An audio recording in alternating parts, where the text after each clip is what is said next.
in the summer of 1977, I think it was something like 25, 26 of us left the cage. Not really voluntarily, like we left in protest at the way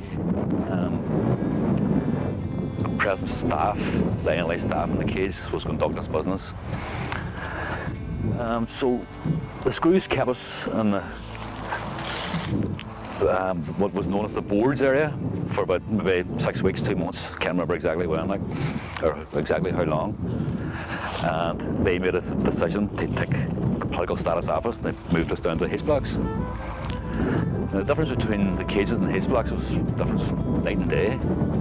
And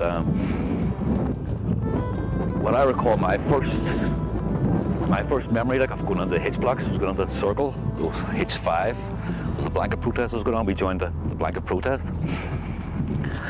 And my first sort of experience was getting a big punch in the head and a few kicks going down the wing, and being told I was no longer in the cages, and being called a Fenian bastard and a scumbag and stuff like that. So that was my introduction to H blocks. But I can't remember how long we stayed on the blanket that period. It was a very short period, so it was because our sort of position was unique, I think, in the prison at that time. We were actually in a catch-22 position because we were special category prisoners who had lost their status, but we had nowhere to go. And I can remember the governor coming around the cells of all the INLA prisoners who had walked out of the cage at that time and asked us what we were doing on the blanket protest. And we says, well, political status, blah, blah, blah. And the governor said, well, no problem, I'll arrange a van here and you can go back to the cages, which we couldn't do. So there was a decision made among a lot of us, like, what are we doing here? Like, so we went down to the working blocks, and that was 1977, it came in August, September. So that was my introduction to H blocks.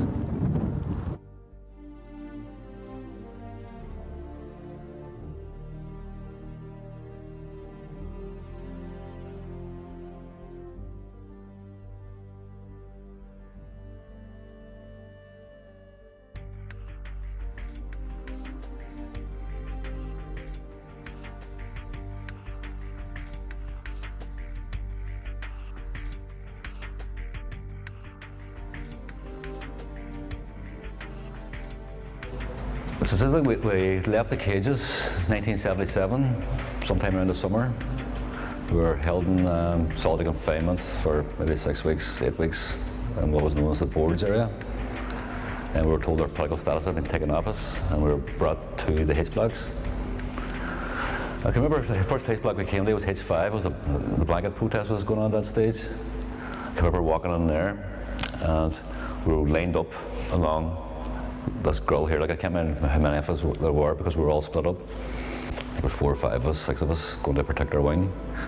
I can mind standing there, like, I don't know, many screws in the circle area here, like, quite a number, like 20 maybe. And I could get a sort of a lot of verbal abuse. And I can remember getting punched through them grills there and punched down the cell.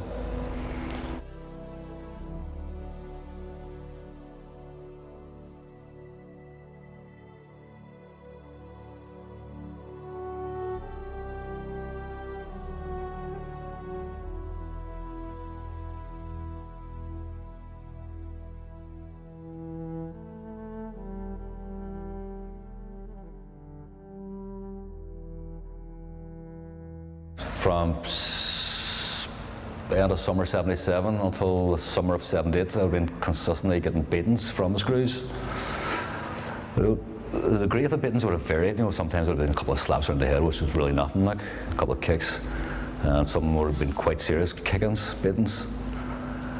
And I can remember, I think it was the last week in June, maybe the first week in July of 1978. Been moved from one block to another block. I can't remember which ones, like, but I can remember going down D wing and being brought into, it was the first cell, which would have been known as like, it was the screws cell, really, like, and being told that I'd have to call the screws sir whenever I dressed them, which I refused to do. And I got a serious hiding and I was knocked unconscious. And I can remember they must have dragged me down to the cell. I can't remember that, like, but I do remember waking up in the cell itself. And I was brought out again, and went through the same procedure. 5 screws were involved, like I came out, 2 of them hold me by the arms, like this here. And there was 2 facing me and 1 behind me. And basically, they just got onto me, like, big boots. I came in getting a kick between the legs. I came in, held it out there, I came in, going down like that. And then I came in just seeing like a big flash. I got a kick in the back, somewhere around the back of the ear, like I was knocked unconscious again. And then they brought me down to the cell again. I woke up in the cell again, and I can remember the flap being opened. This was all over a period of about 2 hours. I can remember a flap being opened, like, and a screw shouting down, "He's okay." And about 5 minutes later, like, they came in and they gave me a battering in the cell again, like, and it was quite a vicious kicking, so it was. And I think approximately half an hour after that there, they got the van and I was brought to the hospital. And I was kept in the hospital for something like, I can't really remember how long, like it was something like 5, 6, 7 days, like, suffering from concussion, a lot of bruising. And I can remember while in the hospital, the doctor been very angry with the screws, demanding to know what happened to me. And I refused to talk to both the governor, to the doctor, and anybody else what happened to me. Because I already had an experience about a number of years prior to that, when I got a kicking in Crumlin Road Jail. As a 17-year-old, like, fairly nasty kicking as well, so it was. And I can remember making a complaint because I had sort of black eyes, bruising all around my body. And I made a complaint about the screws attacking me in B-Wing, Crumlin Road Jail, on the boards. And they took the details, blah, blah, blah. And I think it was maybe 2 weeks later, I was sentenced to something like 14 days solitary confinement.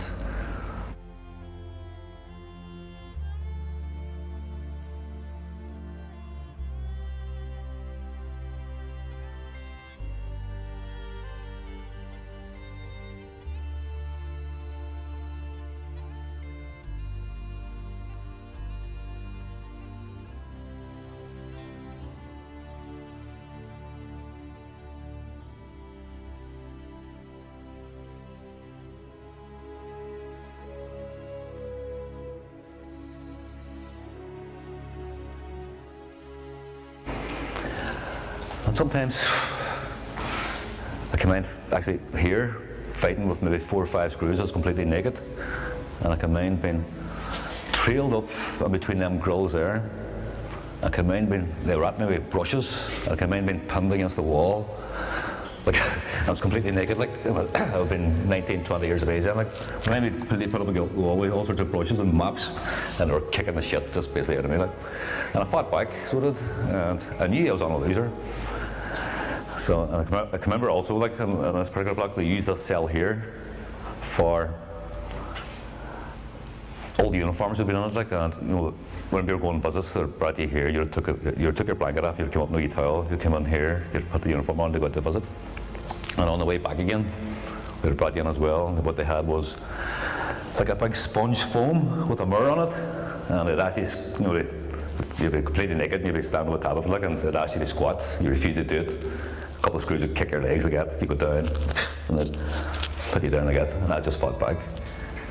And I'd get a hiding for it, like, and sometimes just taking the boards, and you've been given 3 days solitary confinement, 28 days loss of remission.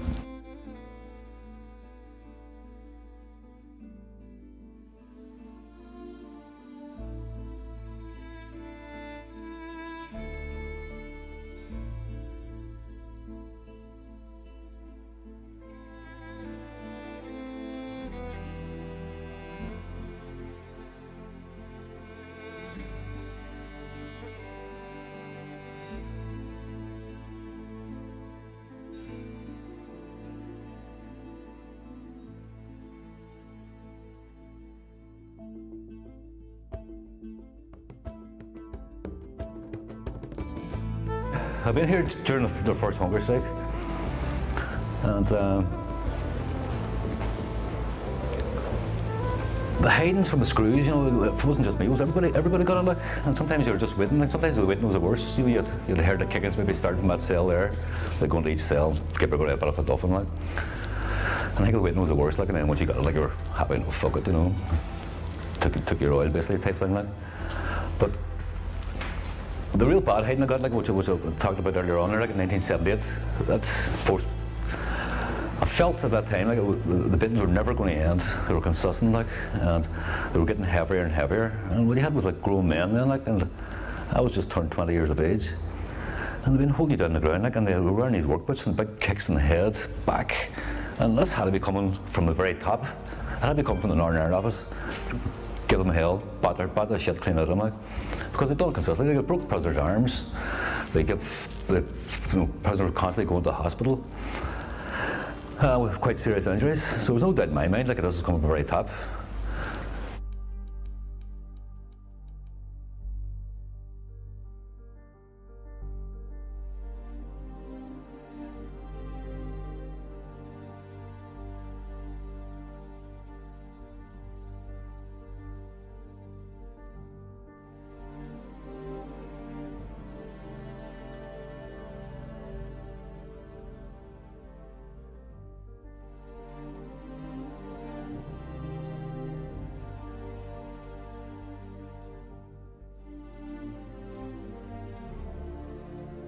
When I came back from the prison hospital after the hiding that time, recovering from injuries, I immediately went, you know, the governor had told me that it wasn't going to end, that I was going to get more beatings. And this has come from the governor. So I made a decision to go on hunger strike because I felt that they were going to kick me to death. And I said, well, if I'm going to die, like, I'll go this way here, like, and protest. So I went on hunger strike, and I was 20 years of age at the time. I can remember the governor bring me out, and I'll not name him because I don't think I can name names here, like. But he was a scumbag, so he was like. But what he said to me was that he hopes I'm on it from now to Christmas, and this was July. And he was saying, like, their attitude actually made me more determined to stay on it. And I had no clue about anything about hunger strikes, how long it would last. I thought around maybe 30, 40 days I'd be dead, like. So anyway, I could maybe at a prison hospital, maybe after something like 2 weeks while I was on hunger strike. And they'd done tests every day to make sure you're not eating and stuff like that. You know, they'd done urine tests, blood tests, and time went on, like. And I lost a lot of weight. I ended the hunger strike on the 50th day after a number of American congressmen had intervened in the case. Now, initially I went on the hunger strike because of the beatings I was getting. I thought I was going to get kicked to death. I had to make some sort of stand to try and end this. And my original demand was an end to beatings, not just for myself, but for all prisoners in the blocks, because it was normal. It was normal for prisoners to just get kicked around this place here, like. And they made it quite clear, like, that they wouldn't negotiate, that they would not cave in, they would not give in to any demands at all. And all I was asking for, like, was basic human rights, not to be assaulted. And they weren't interested, like.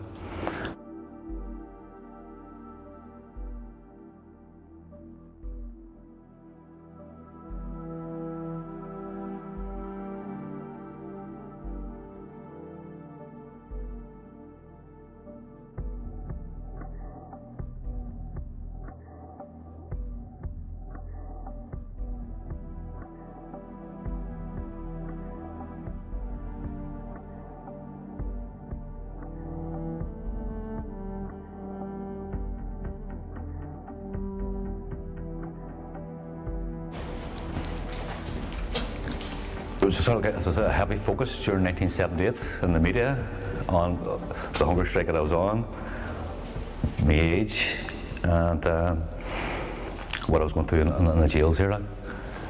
So when the hunger strike ended, the screws that wouldn't go near me at all, and I had detected that sense that they must have been told from sort of high quarters, leave this guy alone, like, don't be hitting him again, don't be assaulting him, blah blah blah, because prior to that, like, it was a weekly occurrence. You know, And sometimes you've got maybe 2 or 3 kickings in the 1 week.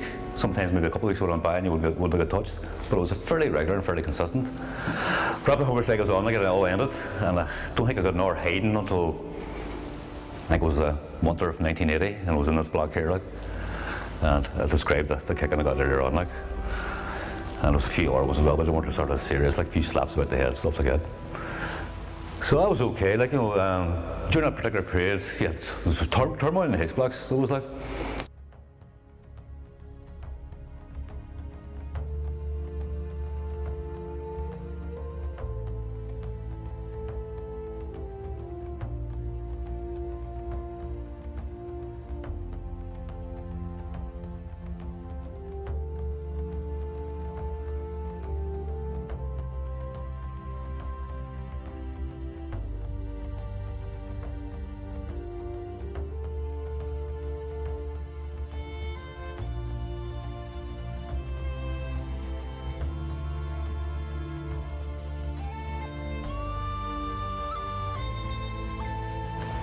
From a prisoner's point of view, like, your whole focus was on the enemy, screws, just a total enemy, like, so they were, like. And I can remember dreaming at night time. This is actually waking up in the middle of dreams, that I was killing screws, I was killing Brits, and I came in waking up and wanting to get back into the dream again, like, and couldn't get into it again, and really enjoyed it, so I did, like. So I was been a person who'd been very young and I was full of bitterness and hatred, and I seen the H blocks as a microcosm of the state itself, and I could not wait to get outside to get tore back into them again through bombs, bullets, whatever it may be, like. So I was released in 1983 after serving slightly over 8 years in total out of a 12-year sentence, and I immediately joined the INLA again when I was released. And in fact, I was involved in operations in the very first week I was out of prison now. So I came back in again for a bombing offence. It was a no-warrant bomb in Strabane, like, was against a pub which was known as Jack's Bar, and it was known to be frequented by the security forces, particularly RUC.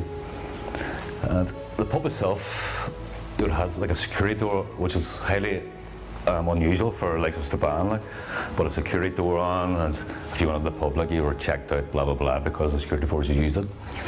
Now prior to that, like, the INLA had given out a warning to different establishments. I think it was a general warning, like, that they're open to attack. And what you had sort of prior to the bombing I was on for, like, was a dropping well in Ballykelly, where the INLA bombed it, and I don't know how many people were killed, 17 I think. So this was part of a strategy by the INLA at that time, like, to be involved in the warrant bombings, and mine was fitting in with that strategy. So it was me that actually planted the bomb, no warning. Pub was completely demolished. So many security forces on it, like mixture of UDR, RUC, and or civilians as well. Some of them were badly injured, and though nobody died, which was a total, complete miracle. And so I found myself back in jail again. Now, prison had totally changed. When I was in '83, I spent 18 months in Criminal Road Jail on remand and came down here. And I wouldn't say prisoners had full control at that particular time, but they were definitely gearing towards that objective. Things had changed a lot in relation to attitudes from screws and stuff like that. Wasn't touched, wasn't harmed, wasn't even threatened by screws, which was in complete contrast to my period in prison before that. And you know, I sort of spoke briefly there, like, about how bitter I was before getting out. Couldn't wait to get into the Brits again as soon as I got out of prison. And because of what happened to me personally, what I seen happen to our prisoners, and plus to what the hunger strikers went through, like, and I felt that it was an honour to be involved, to re-engage in the armed struggle again. And even though now, like, I view that Republicans have lost the war, I have no regrets about what happened.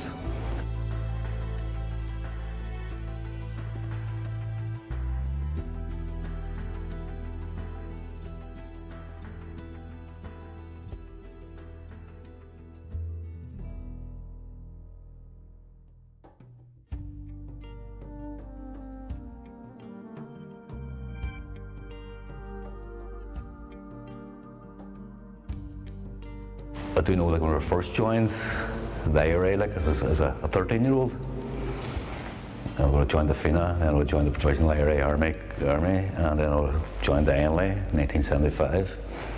No regrets whatsoever, like. I do regret that we lost the war. I do regret there was so much loss of life, really for nothing, like.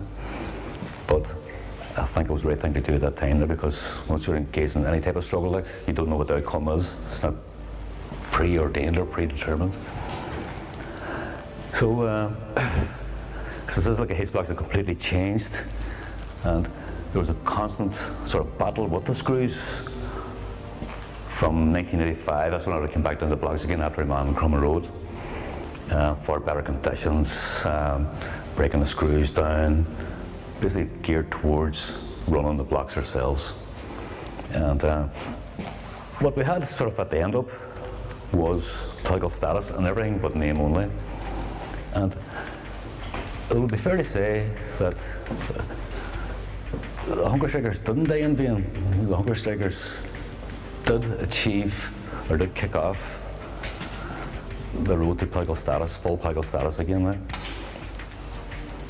But in saying it, in the overall context of the struggle itself, it was a waste of life, because I think Republicans settled for a lot less than they deserved and fought for. And you see these cells are pretty small, and these, normally there's two in each cell, like, even though that in the latter years I would have spent a lot of time just on my own, like, in the cells, like. And what sort of struck me, we've been locked, see during the blanket period, like, we've been locked up 24 hours a day, no communication, no sort of physical contact. But we did manage to sort of pass things up and down to each other, like smokes through the pipes here, bit of paper through the pipe, tobacco in it, and also bits of string out of our blanket, a wee bit of stretch and seal. You'd have made a parachute out of it, you would have put it out the window, the breeze would have caught it, the guy next door to you would have been doing the exact same thing, so the two parachutes would have tangled, and you'd have probably passed up on the next cell. And that would have happened all the way up. And also from the bottom of the doors here, you really can't see now, like, but because we sort of small gap at the doors, and they pass something from here to there, like, and you completely locked up. What we done, like, was a small button, you'd have flicked it across, and somebody would have caught it eventually. They'd have had it maybe 20 or 30 times, and what they call was pass a line across. So communications would have passed that way, written communications, and likes of tobacco, and sort of photocopies of newspapers and stuff like that. Like. So it was actually amazing stuff what the boys were able to come up with, like, while you're incarcerated. Like. And what I found sort of strange and funny was a lot of sort of media focus on the likes of, for example, the Bully Right inquiry. Like, how did the guns get in the gun cache? And to be frankly, you could have got AKs in here at the end of it, very, very easily. Like. I think he had actually one case of a loyalist who smuggled budgies in, who had smuggled his pet dog in. So guns would have been no problem at all getting in. I remember guns getting smuggled into cages, and then guns getting smuggled into Crummer Road jail. Explosives, cameras, wire cutters. No problem at all. Well, not to say no problem, like, but there's ways and means around it, like. And even 1983, you had 5 guns were smuggled in.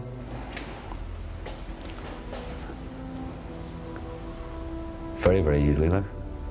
And quite easily hid as well, like, because I do remember guns being hid in Crummer Road jail for a period of years without them being discovered, like. I remember explosives being brought in, never caught.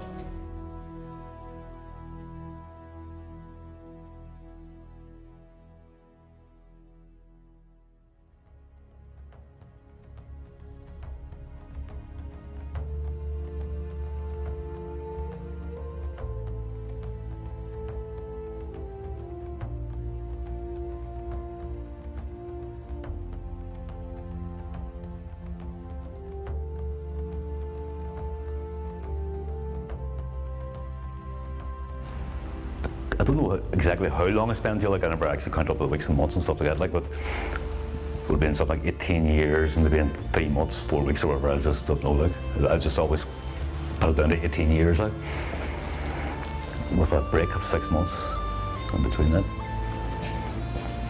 So when I got out in 1993, which is December, like, I was just turned 35. I'd spent more years in prison than I had to on the outside, like. And it took me a while to adjust, maybe 2-3 years in total, like. But I had very sort of strong family connections, like I had 5 brothers, 5 sisters, like. I've been the eldest. At some stage we were, and two other brothers. We actually were all in the same wing at one time, like. But them two would have done 10 years each out of 20 years. I'm getting a few hidings in here, over there, and all around here.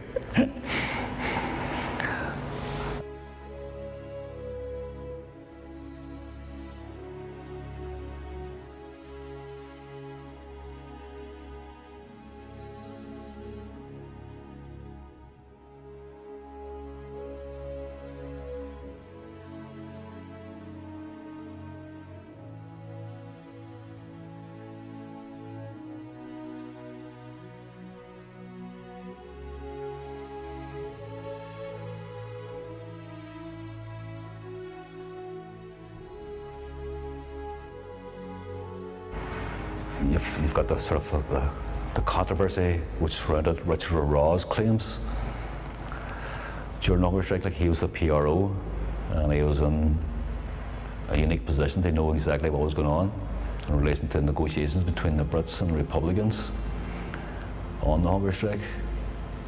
Basically, he claimed there was a deal, and before Joe McDonnell died,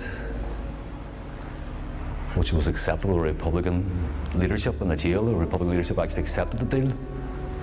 And we got a calm, allegedly from Adams, basically scuppering the deal. And I think Richard sort of alluded to the fact that the leadership of the Republican movement wanted more hunger strikers to die because of the impact of the Bobby Sands election as an MP, and then what we had then was obviously Owen Cairn getting elected. Now, during that controversy of Richard O'Raw's claims, he'd done an interview with a guy called Anthony McIntyre, who runs a website ironically called The Blanket. And some of our people examined that interview, myself included, and what stuck out in that interview, well, a number of things stuck out, like, but what stuck out like was who was in control of the hunger strike. Was it the prisoners, or was it the leadership of the IRA and outside?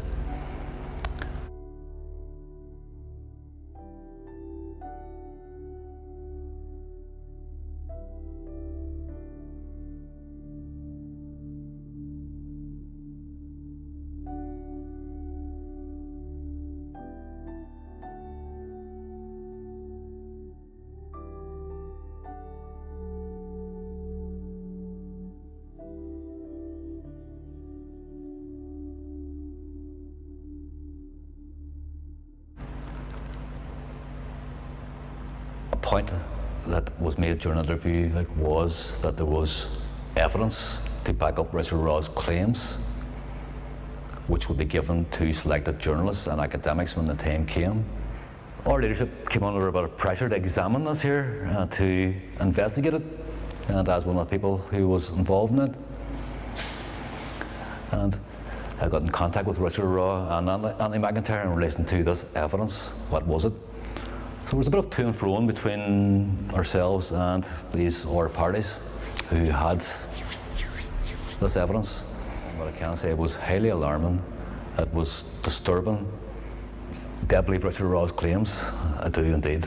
I've absolutely no doubt about it, that what he is speaking was the truth, that Adams could have called an end to the hunger strike before Joe McDonnell died. hence saving 6 hunger strikers' lives. That there was a deal there that was accepted by the jail staff, and then it was overturned by outside. So I'd love to see all that coming out, because I think that we need to examine the past. We need to know everything that went on in the past, warts and all, to give future generations a true account of really what happened. Like, I don't think we'll ever get it, like, because obviously there's a lot of sort of focus being put on truth recoveries, blah blah blah. The Brits will never take part in that, never, because they've got big questions to answer. Like, they've been involved in a dirty game right from the very start. They've been involved in all sorts of killings. They've armed loyalists, blah blah blah. Like, we know all the works. Like, so the evidence that was given, which I can't talk about at this moment in time, was pretty damning to me. Like, and if people want to go back and read Richard Raw's books, he's not telling lies. And again, Adams himself, I don't know what his objective was in relation to scuppering that deal. People can only surmise and guess. But he's the man who can answer the questions. Like.